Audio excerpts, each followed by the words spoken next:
The garrote was a method of execution that struck at the very core of human fear: suffocation.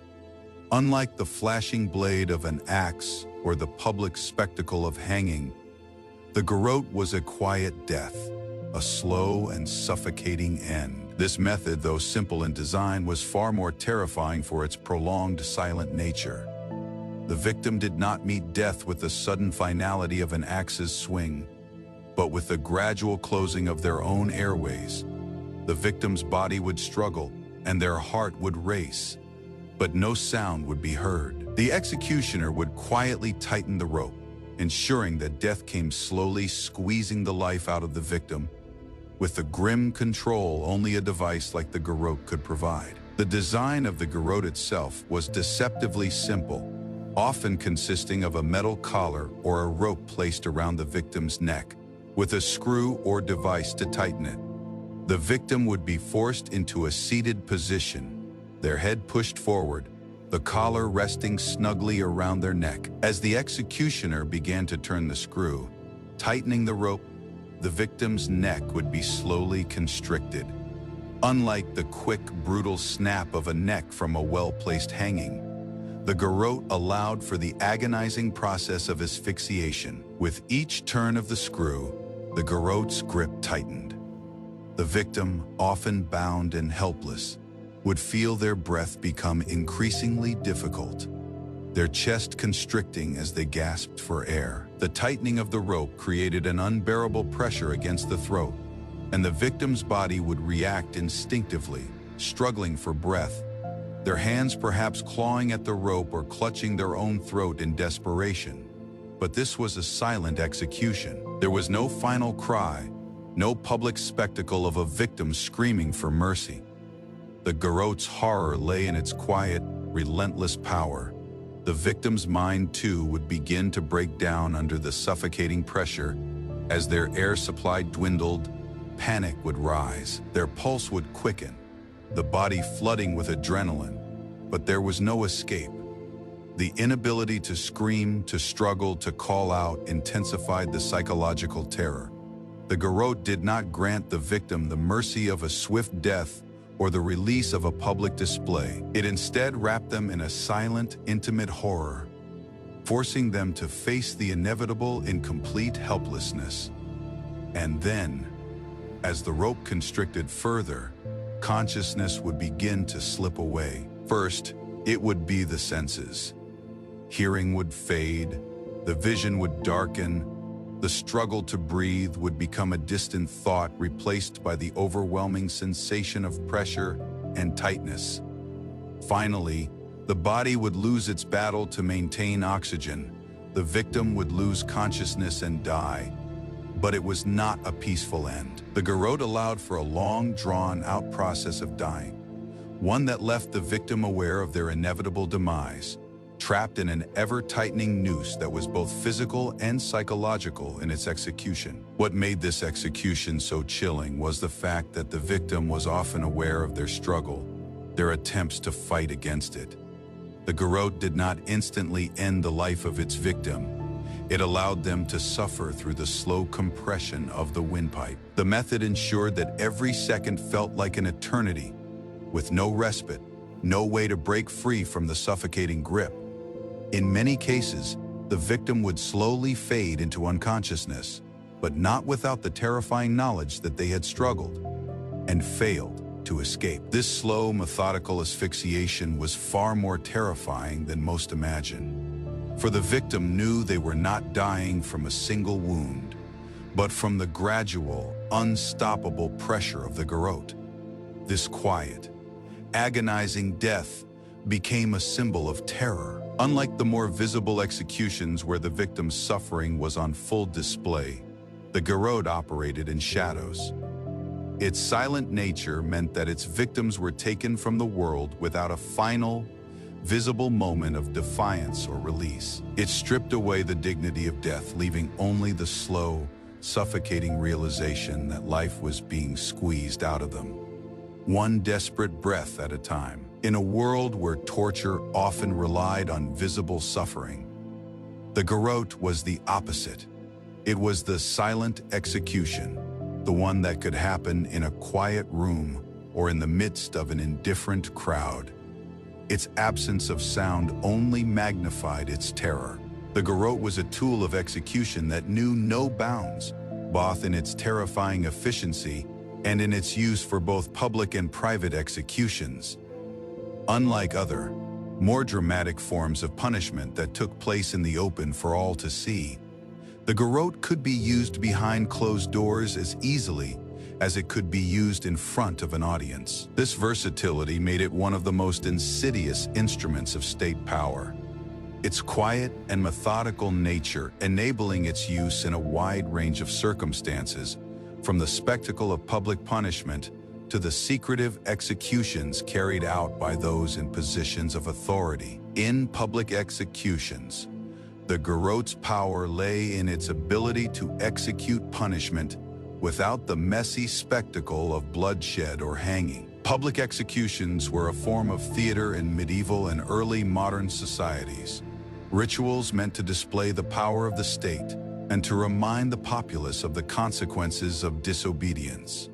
The garrote, however, did not offer the same brutal, visible violence of a hanging or beheading. Instead, it delivered a methodical, quiet death, making the execution all the more terrifying. It was a death in silence, and yet it carried with it the same public humiliation. The victim would be strapped into the device, a metal collar placed around their neck, and in front of an audience, they would be strangled slowly, their body forced into a state of helplessness, struggling for air as their life was squeezed away. This eerie quietness in the public execution of the garrote made it a particularly terrifying punishment. The condemned would not meet their end with the dramatic drop of a hangman's rope or the final stroke of an executioner's axe. Instead, they would quietly choke, gasping for breath, each second dragging out into a prolonged, suffocating agony. The crowd would watch the victim's desperation as they struggled against the grip of the garrote. But they would hear no cries, no screams of anguish. There was a chilling power in the silence, as the entire process played out in hushed tones.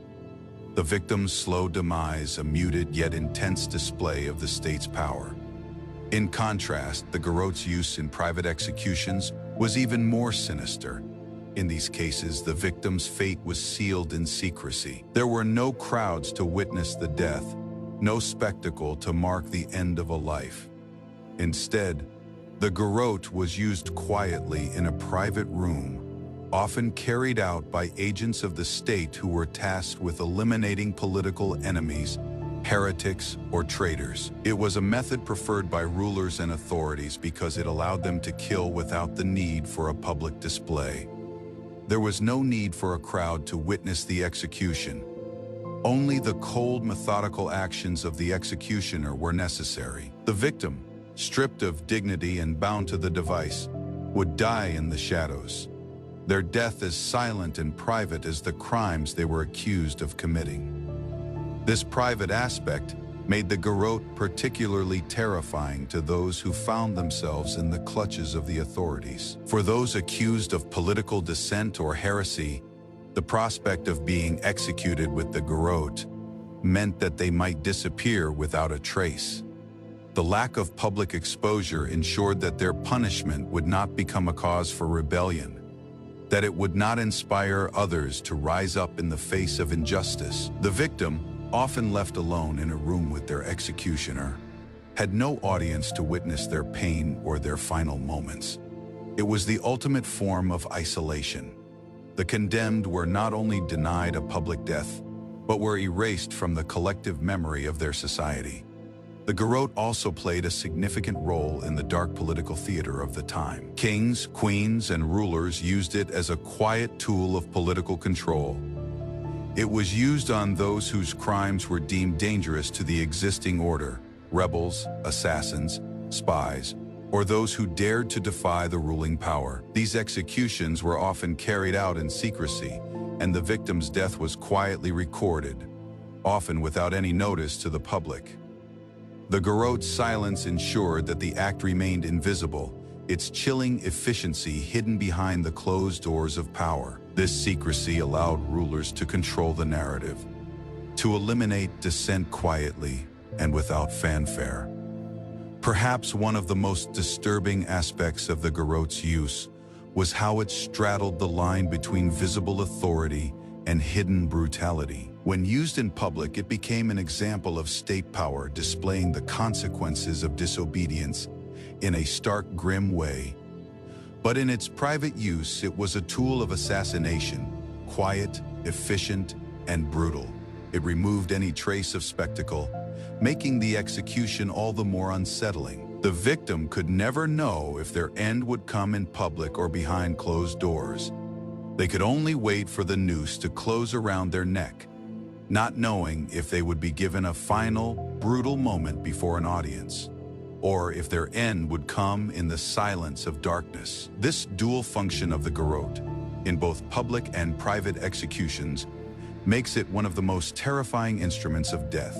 Its silence, its capacity for discretion, and its methodical strangulation ensured that it became not only a tool for killing, but a symbol of the unyielding power of the state. Whether displayed in front of an audience or used in secrecy, the garrote's ability to eliminate a life quietly without fanfare made it a chilling tool in the hands of those who wielded power. The garrote was not a random or chaotic tool of execution. It was precision in its most terrifying form, designed not for mercy, but for calculated, controlled death. Unlike other instruments of torture or execution that relied on brute force or the dramatic shock of sudden violence, the garrote was about control, an execution that could be as quick or as drawn out as the executioner chose. Its efficiency lay not only in the mechanism of its design, but in the executioner's ability to adjust the victim's fate, slowly tightening the noose until life was squeezed out. The power of the garrote lay in the executioner's ability to control every moment of the victim's death. Unlike a hanging, which depended on a fall to break the neck, the garrote worked with the slow precision of a tightening rope around the neck. It allowed the executioner to apply the pressure gradually, making the victim's suffocation a drawn-out process. This slow method of strangulation was terrifying because it gave the victim time to experience their death. The tightening of the rope restricted airflow and blood flow, making breathing progressively harder. The victim would feel themselves gasping for air, their lungs burning as each breath became more difficult, until finally the lack of oxygen overwhelmed the body and consciousness faded away. The slow, constricting pressure ensured that the victim would experience every second of their demise, unable to fight or resist. This level of control made the garrote one of the most insidious tools of execution in medieval and early modern times. The executioner could tighten the rope ever so slightly, prolonging the victim's life in agony for as long as they wished. If the victim struggled, if they tried to fight the device, the executioner could apply more pressure, forcing them to weaken faster.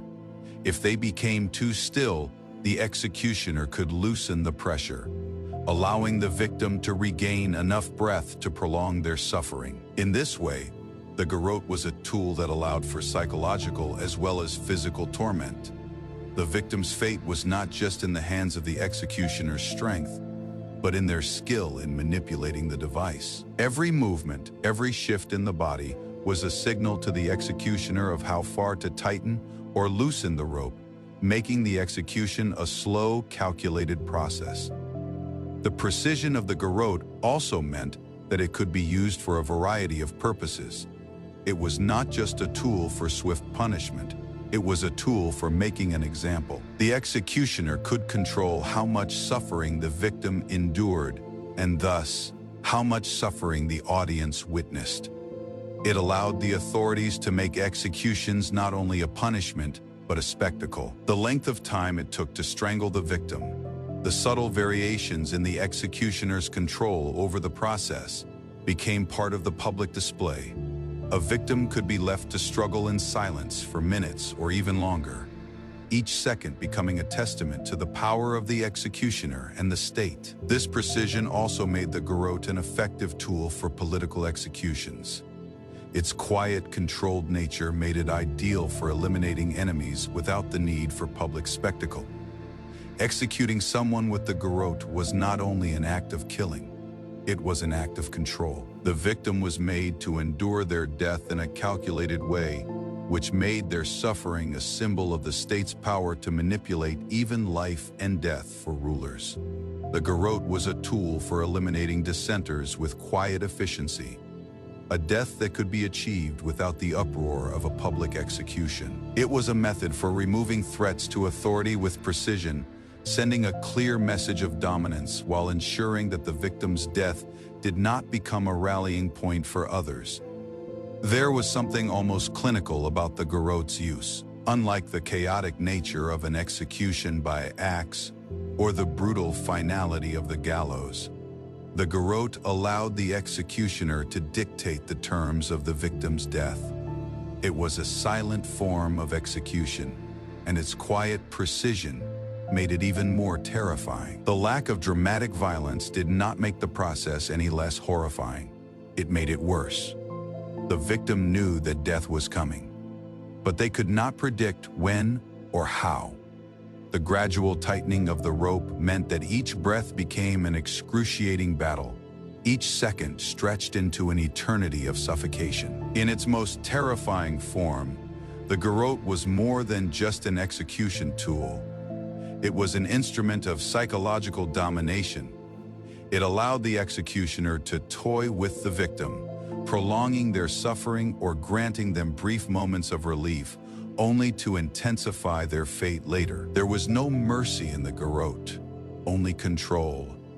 And that control made it a perfect instrument for those in power who could dictate when a life ended, how long the victim would suffer, and whether or not they would be granted the mercy of a quick death. The garrote, in its precision, allowed rulers to create the perfect death, a death that was slow, silent, and suffocating, leaving the victim not only dead but broken in both body and spirit. The garrote was not just a tool of execution, it became a symbol of political terror, a method employed by rulers and authorities to eliminate dissent with chilling efficiency. Unlike more visible and theatrical executions, the garrote was quiet and discreet, a perfect tool for eliminating political enemies without attracting unwanted attention. Its silent, controlled nature made it an ideal choice for those in power who wished to send a message, but without the spectacle of a public hanging or beheading. The victim's death, though inevitable, could be drawn out in the hands of an executioner skilled in prolonging their suffering, making the garrote a psychological weapon as much as a physical one. When political figures, rebels, or dissenters were targeted, the garrote offered the authorities a way to silence opposition without the chaos of a public spectacle. Its use was particularly favored in situations where the ruling power sought to demonstrate its authority while avoiding the potentially embarrassing repercussions of an open, bloody execution. For rulers who feared uprisings or popular unrest, the garrote became a tool to eliminate those who posed a threat with minimal drama. Public executions were often seen as a reflection of the ruler's power, but the garrote's discreet nature allowed the authorities to remove their enemies without the threat of martyrdom, while still making an example of them. One of the garrote's greatest strengths was its ability to operate in secrecy. The execution took place quietly, with no large crowds or observers. The victim's suffering was contained within the private walls of a chamber or a courtyard, leaving no room for their death to become a rallying point for rebellion. In the hands of the authorities, the garrote became a tool of intimidation, sending a message that even the slightest hint of resistance would be met with cold, precise death. No last words, no dramatic final moments of defiance, just the slow, suffocating pressure of the garrote, and then silence. It was especially effective in suppressing political movements, as it could target prominent figures without sparking widespread resistance. Assassination via garrote was methodical, efficient, and often hidden from the public eye. By removing a leader or a dissenter in secret, the authorities could keep the masses in check, ensuring that even the whispers of rebellion were quickly silenced. The victim's death was not a public statement of their crime, but a silent act of control, further strengthening the ruler's grip on power. For those who lived under oppressive regimes, the garrote became an ever-present shadow. The threat of execution by garrote was something that loomed over the population, creating a sense of fear that permeated society. People knew that rulers had the power to execute quietly and efficiently, and the garrote served as a reminder that resistance would be met with an invisible yet inevitable death. Unlike other executions that required public approval or the force of a crowd, the garrote operated in silence, turning political terror into a quiet, relentless force. The psychological impact of the garrote was as important as its physical effects. The very idea that one could be silenced, not in front of an audience, but without ceremony, heightened the terror associated with it. To be executed by garrote was to be erased, not just killed, but forgotten. There were no public declarations of guilt or innocence, no final words to carry the weight of the crime or defiance. It was the ultimate act of political control, not just physically eliminating the opponent, but psychologically rendering them irrelevant. They were removed from the public narrative, quietly and without fanfare. Furthermore, the garrote's precise method allowed for a calculated message: this could be you. The use of the garrote could easily be extended beyond prominent political figures to include anyone who had become a threat to the regime. If one person could be killed in this way, so too could others. The terror of the garrote lay not just in its capacity to eliminate the enemy, but in how it left everyone else in constant fear of being next. No rebellion, no dissent was safe when such a method was at the disposal of the rulers. The death that came with the garrote was a tool of absolute power, silent, controlled, and ruthless.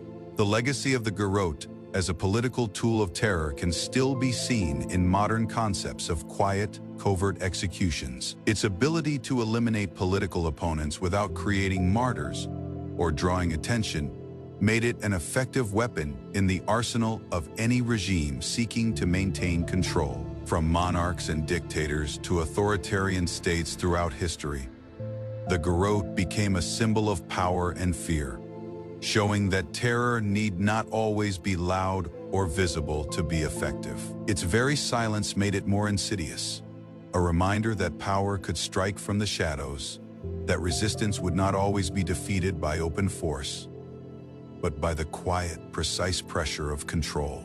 The garrote's legacy is not only defined by its brutal efficiency, but by the enduring sense of fear it left in its wake. While the device may have faded from use, its memory continues to haunt the collective consciousness, serving as a chilling reminder of how power can be wielded quietly, precisely, and without mercy. The terror associated with the garrote was not just in the physical act of execution.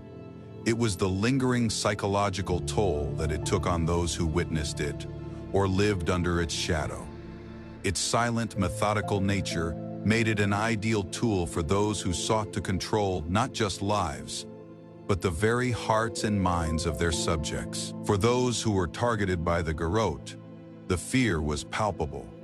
Unlike the more visible and dramatic executions that might rally resistance or stir up martyrdom, the garrote's silence made it more insidious. There was no public display of the victim's suffering, no grand statement about their crime or defiance. The garrote's precision and discretion ensured that victims were quickly and quietly eliminated, with no spectacle to ignite the fire of revolution. Instead, death came without warning, without ceremony, leaving the populace to live in the constant fear of the silent executioner. This fear spread beyond the immediate victims. For those who lived under regimes that employed the garrote, the threat of being next was ever present. Unlike other methods of execution, where victims were often given some final moments to face their end with defiance or courage, the garrote left no such space for resistance. It was a method of death that operated in the shadows, where there was no chance for a last stand, no opportunity for a final proclamation. For those living under oppressive rulers, this quiet form of execution represented the unspoken knowledge that anyone could disappear in the dead of night, silently erased from existence with no fanfare. The legacy of the garrote also carried with it a chilling reminder of the power that rulers held over life and death. By using such a tool, a ruler could silently remove threats without even the need to justify their actions to the public. The garrote became a symbol of unchecked authority, the ability to eliminate a person without the need for trial, without the need for public execution, and without the need for proof. It showed that power could strike in silence, that a person's life could be extinguished with the flick of a wrist and the turn of a screw. The garrote embodied the idea that the state could reach into the private sphere of the individual and take life quietly, efficiently, and with little resistance. As the garrote's use faded over the centuries, its legacy lived on in the collective memory. In works of literature, art, and historical accounts, the device continued to be a symbol of absolute control. Its quiet, calculated nature made it an ideal tool in stories and cultural representations of tyranny. Writers and artists used the image of the garrote to represent regimes that operated in secrecy, where the masses lived in fear, never knowing if they might be next. Its image remained potent, representing not just a method of execution, but the darker side of authority that many hoped would be left behind, but could never fully escape. The garrote also left its mark in the way later societies understood political repression. As governments evolved and public executions became less common, the memory of the garrote continued to inform how leaders approached control. Its legacy lived on in the practices of covert operations, in the way authoritarian regimes eliminated threats without publicity, without creating martyrs. It became a symbol of how power can operate in silence, unseen and unnoticed by the world, ensuring that dissent is quietly extinguished before it can take root. Even in modern times, the garrote's legacy is felt in the way societies approach the concept of punishment and control. While the device itself has been abandoned, the fear it instilled is still relevant in how governments and regimes exercise power. The garrote's ability to eliminate individuals in such a quiet and controlled manner serves as a reminder of how easily fear can be used to maintain order. Its impact extends beyond its immediate use in history. It endures as a warning of the potential for power to be wielded in such a way that it leaves no trace, no sound, and no chance for resistance. The garrote, then, is more than just an instrument of execution. It is a symbol of how quiet, calculated control can instill terror, how fear can be managed in silence, and how power can remain unchecked when it operates behind closed doors. Its legacy is a reminder that sometimes the most terrifying forces are not the loudest or the most visible, but those that can act in secret, that can make death a quiet, efficient process with no witness but the victim and the executioner. And that lingering legacy of fear remains one of the most terrifying aspects of the garrote's history.